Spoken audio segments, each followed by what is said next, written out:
Hello world, how are you? We have some Q&A to do. Hope you're doing fine, cause it's Q&A time again. Hello world, how's it going? Hope you guys are all doing great. If not, as always, I hope it gets better for you. So, today I am in Columbus, Ohio. Just got done giving a talk at the Columbus, Ohio Fish Enthusiast Club. Very awesome club. Love giving a talk. Lots of great people.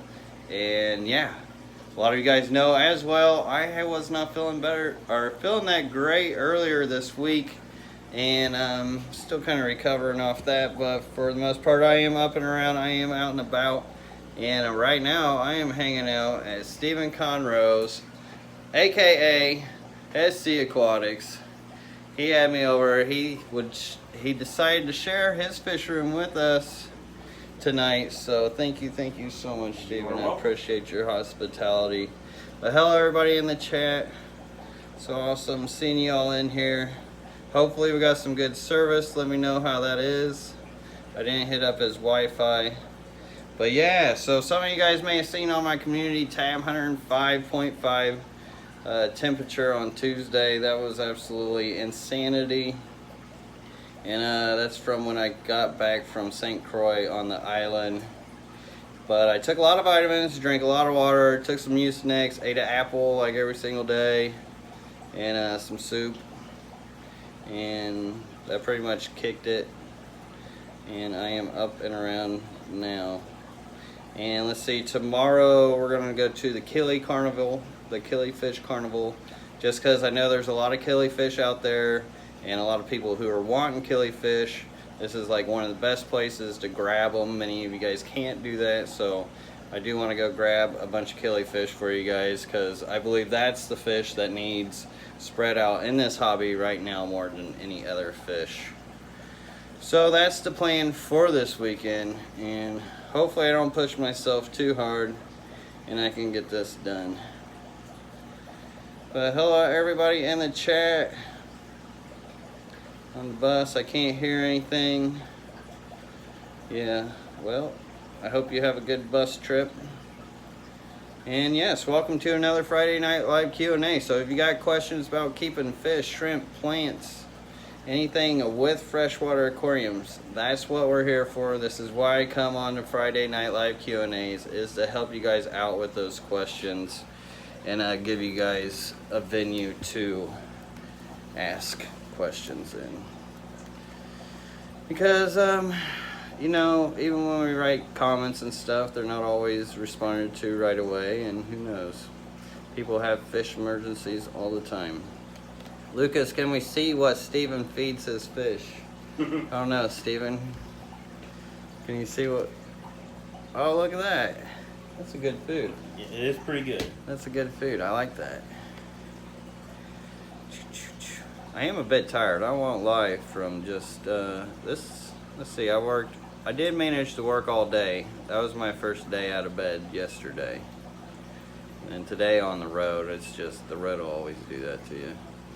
Dylan Bennett says, hey man, love this channel. Had just done my first dirt at Aquarium and there's air in the substrate and I'm pretty screwed and need to start over. Oh, no.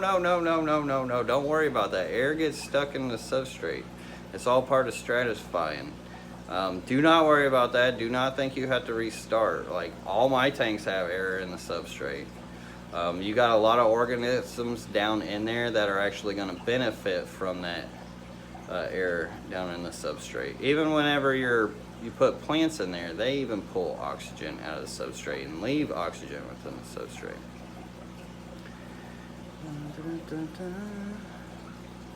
So do not think you have to do that, Dylan. And that's something that we often do with our aquariums. We like to overreact, and I've learned that you can pretty much throw anything within natural elements that, well, I can't really say that because even some hard chemicals are natural elements. And that's kind of a big can of worms. So I'm here to answer a lot of questions. I'm going to kind of put those worms back in that can. What killie can I put in a 15-gallon? So pretty much all of them besides Momonite Quia. which those things get huge. There's Achilles in that 10-gallon right there. Yeah, so a lot of your like fundulopanchags, your amphicemians especially, they all do great in a 15-gallon. Did you use Ruby Reef Kick Egg? No, you know what? I took a shot of some Mulmy water, and that just like cured me right up. Just kidding. I don't recommend that. I'm not a doctor. Don't listen to me. Natural aquariums. Lucas came. Oh, we already read that one. Sometimes I go backwards here. No, thank you, Lady LRB. Always looking out for me.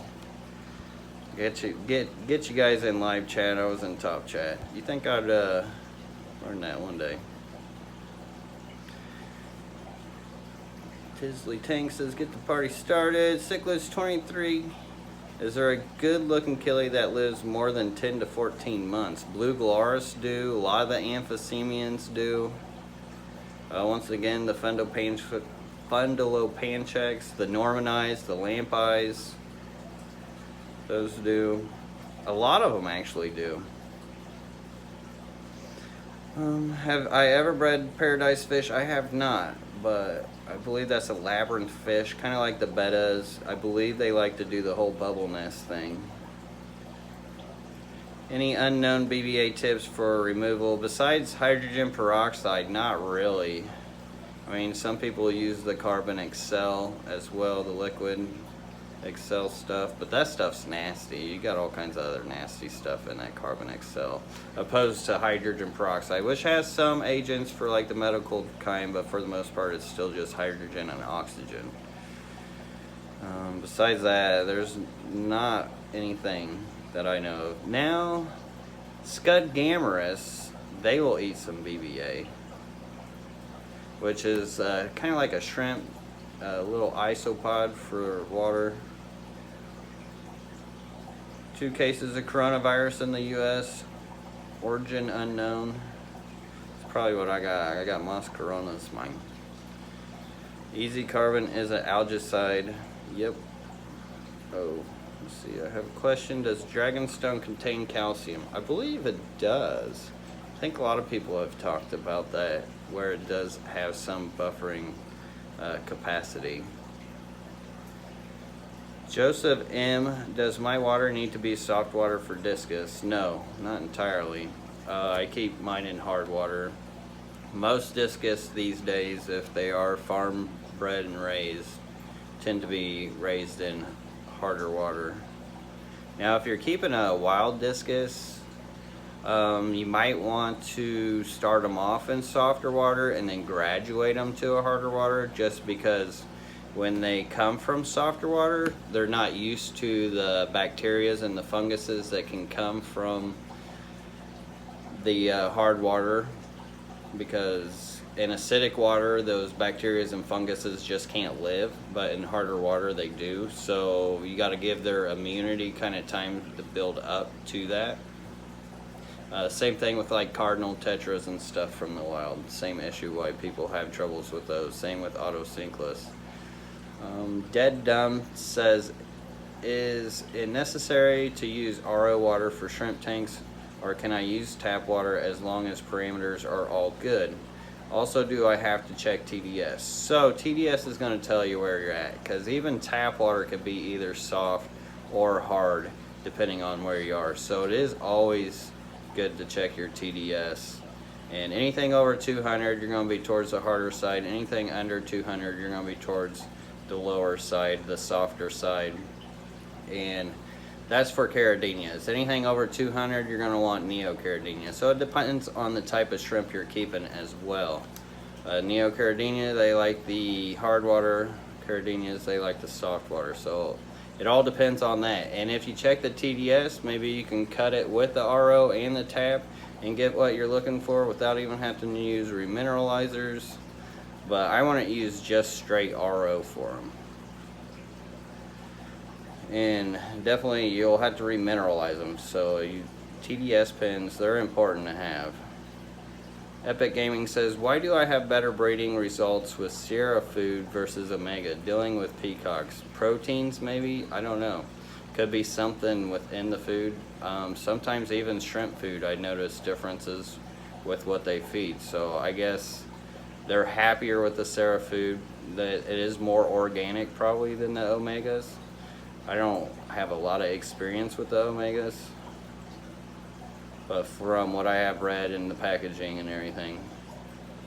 Tristan's Tank says, have you tried Aquarium Co-op's Easy Carbon as a algicide for a low-tech planted tank?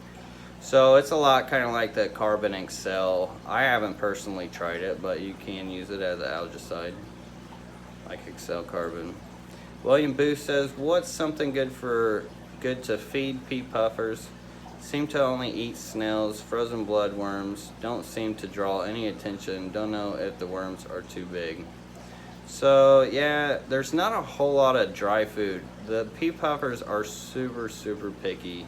Once in a while you'll run across some that will take some dry food, but very rarely will you find a pea puffer that'll take any hard food or fake food. They do like the worms and snails. I don't know if anybody else has any experience within the chat. Help them out, William Booth. And I'm not sure how long I'm gonna be able to be on here because I do not have a whole lot of battery. And I already got my 20% warning here. But I'm just happy to even been able to get on here today. Like, I was already half hour late. We ran across town to be able to do this and wanted to be here for you guys. So Natural Aquariums, thank you so much for the $5 super chat. I appreciate you. Says, going to make a video with my son, he's 10 tonight, about our new fish. Any advice? That is awesome. My best advice would say just have fun together and let it flow, let it go. Don't worry so much. Know what you guys are going to talk about and be on the same level. Communicate with each other and just yeah, I hope you guys have a lot of fun doing that, and that sounds like a lot of fun. So thank you so much for the support. Let's see, 305 Richie Rich. You got anything to drink? Yeah, you want orange juice, water? Orange juice kind of sounds good. Yeah. Thanks. 305 Richie Rich says, I started using iron and now had a bad brown algae outbreak. Is that normal? Maybe the diatoms are feeding off it. I don't know what's going on. I don't know how new your tank is. It's not really that normal for iron to just cause brown algae. But if you find it to be an issue, then just draw back on the usage. That's all part of finding your balance within your tank. Is that trial and error. David Reed says, getting ready to plumb my basement for tanks. Any tips? Well, awesome to hear. As far as plumbing your basement for tanks, I mean, really, it all depends because all systems are different, but it's pretty much like, what would it be? So you start with your regular plumbing line, and then it's just like a game of connect the dots, really. You use things to connect things. It's not really hard. It's not rocket science. Thank you, sir. Oh, green tea sounds great, too. Well, you already got this poured. I appreciate it. Thank you. What is this? Mac Tools. Shout out. But yeah, so somebody else was asking me too, question on like plumbing up a fish room, air line, water line, all that, and I did tell him I was going to make a video for him. So stay tuned to that. Hopefully that'll help you out because it's really not that difficult. A lot of it's just getting the connection. Make sure you turn your main water line off, and then you can Google most parts. But that's a video that would have to have like more hands-on. Well, for instance, I can flip you guys over here. You can see where Steven has his connected. He's got main water lines coming in here, but she's even using just a nylon hose. And there's all kinds of adapters for PVC, nylon, PEX, all that. You can find an adapter for anything. You use your glue. He's got his tacked up here real nice, real well. I mean, you just plumb it in there. He's got his little system where it goes through all the filtration. Always great to put a carbon block on a line for a fish room. That way you don't have to worry about chlorine, chloramines that much. Often with the city waters, they will dump in the spring and fall time more chlorine, chloramine. They won't tell you when it happens. It kills so many fish rooms, and carbon blocks are great for helping with that and from avoiding said problems. So I do recommend a carbon block if you are trying to plumb that up. But you know, you get to your plumbing there, then you plumb it into your rack to wherever you need it, and that's, you just keep going. Let's look at some fish. And sorry if I'm missing anybody's questions. As always, I try to do my best. Looks like we got some female blue gularis in here.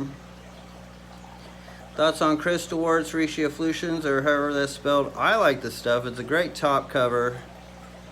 Grows really funny if you try to grow it underneath the water. Here's some shrimp. All right, LRV sticker. Looks like we got some moss here. This is neat. But I do like that plant. It's really cool for absorbing extra nutrients too, ammonia, nitrates. Travis Gunn, any thoughts on Safety Zorb as a substrate with moderately high flow? I keep seeing mixed reviews that are either they absolutely love it or absolutely hate it. Thanks in advance. So the Safety Zorb, I actually have no experience with. Wow, these are all gray neons. What else? No, you got CBDs in there too, don't you? Nice, they look like they go forever from this reflection.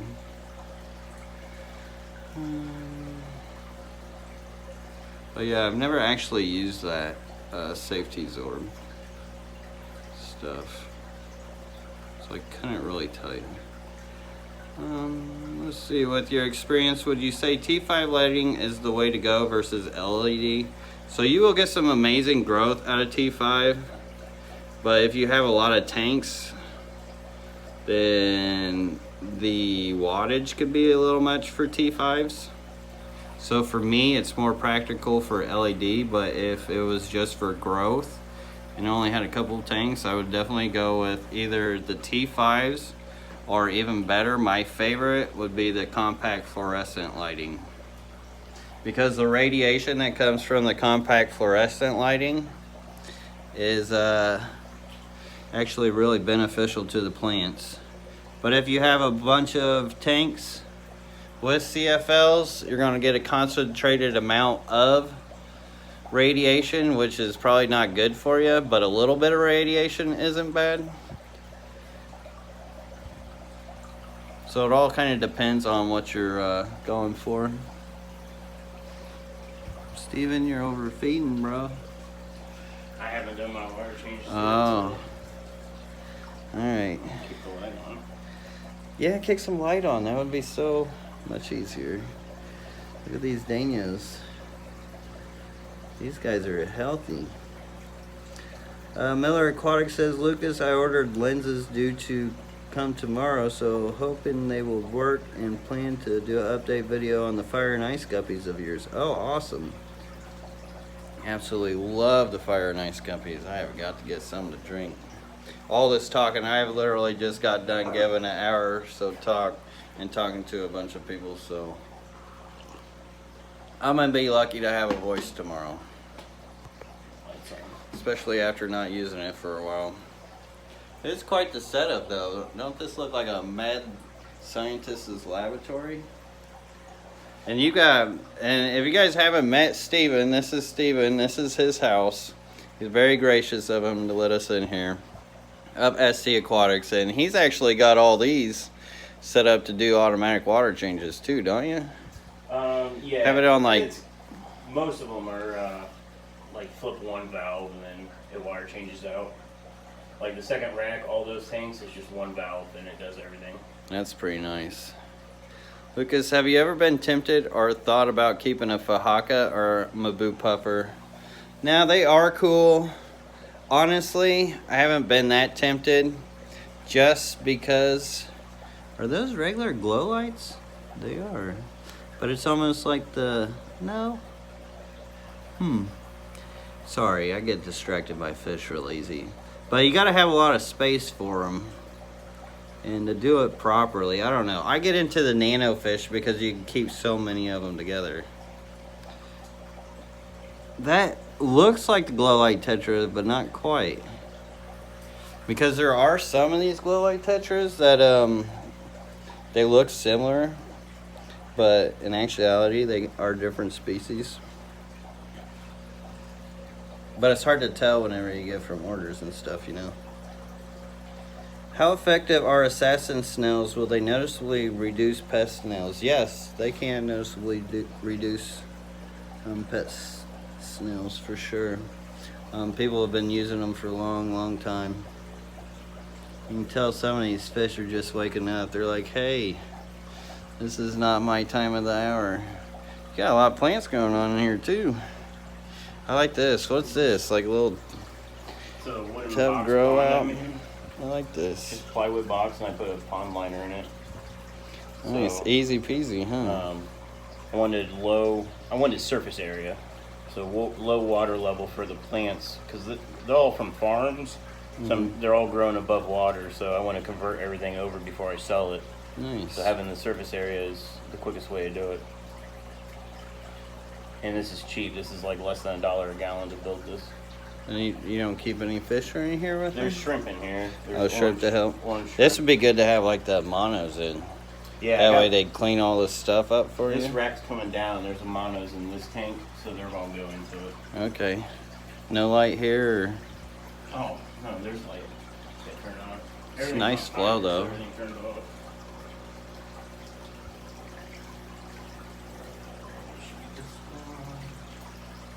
He's got it all hooked up to his phone. How do you decrease surface biofilm with limited circulation tanks? So, you can either use fish like guppies, mollies, platies, stuff, other like fish. Okay, guppies, mollies, platies, those type of fish, they love to like eat off the biofilm off the surface, but really without agitation, sometimes it can be problematic. Keeping down your organics that break down in your aquarium can help too, because that all becomes part of that biofilm. Same with water changing. Maybe keep up on your water changes a little more. Get some of the organics out. That'll help. Baby shrimps in there. Oh yeah. Glass bottom. They weren't supposed to be in there. There was two that ended up in there, and then they ended up just. I'll just end up right now. Right now. These are looking good. But this is a nice surface agitation if you're trying to keep biofilm down for sure. Beast heart. All but one white cloud died, 100-gallon pond, water, same as aquarium. That white cloud's for years. Any idea what could have killed them? All but one? Well, I don't know. Dragonfly nymphs, maybe. Unless, if you're seeing bodies.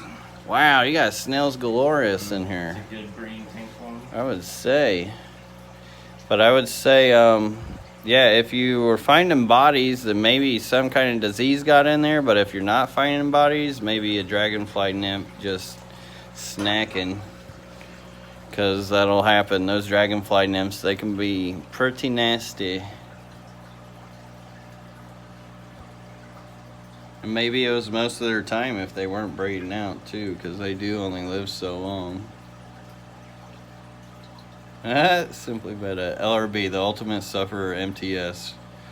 I used to think it was more of a suffrage thing, but you do learn to use it to your advantage over time. But great to see you in here, Simply Better. Look at all those pink foots, right? And you got bristles in there too, little super reds. Nice. That's some thick duckweed. That's some big leaf duckweed.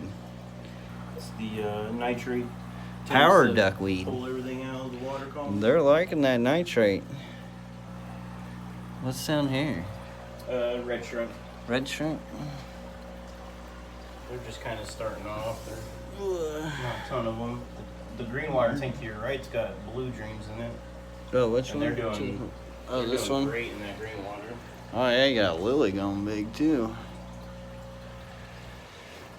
Oh yeah, shrimp love because that green water will actually settle into the substrate, which they just snack off of. Their population exploded in that tank. It's a nice little heater.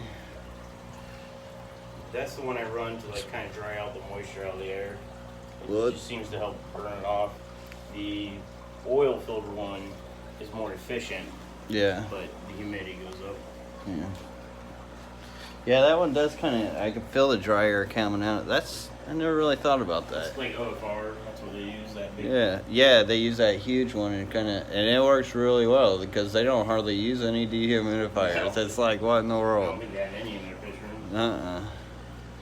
room. Papa Shrimp, thank you so much for the super chat. Papa Shrimp throwing down $10 super chat. You're awesome. Says happy Friday, looking good. SC Aquatics. Thanks, bud. That tank crashed and lost the plucko, so I'm letting it. Oh no. This whole rack's going out anyway, so I'm just letting it do its thing, and then I gotta break it down. Tank crashes, huh? What do you think crashed it? I think a disease took over on it. Oh, okay. Pluckos. So the tank didn't necessarily crash. Something went through it and was introduced. All right. Well, my 10% thing came on like 5 minutes ago, so I'm gonna have to hop off here before we get kicked off here because it's gonna happen soon. And if I don't, then this will get lost in the internet because YouTube won't know what to do with it. But thank you all for coming out. Sorry it's a short one, but I'm just glad I was even able to make it to this one. I tried my best to not leave you guys hanging. And sorry if I missed any of you guys' questions. Do throw it in the comment section. I will do my best to get to it.